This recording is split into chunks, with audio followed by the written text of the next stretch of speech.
This video guys, yun, magluluto tayo ng munggo. Yan guys, munggo.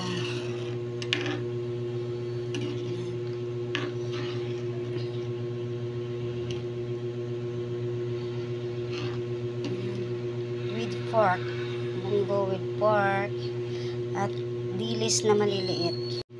At syempre, hindi mawawala ang malunggay.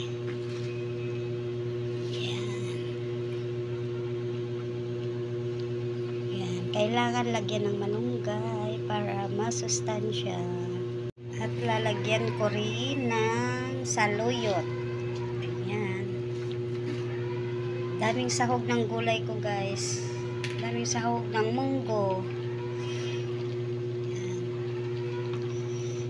Yan, so yummy. Yan, luto na siya. Yan. Dami kong halong gulay niyan para masustansya. Mahilig kami sa gulay guys, kaya yan. Yan lang. Thank you for watching.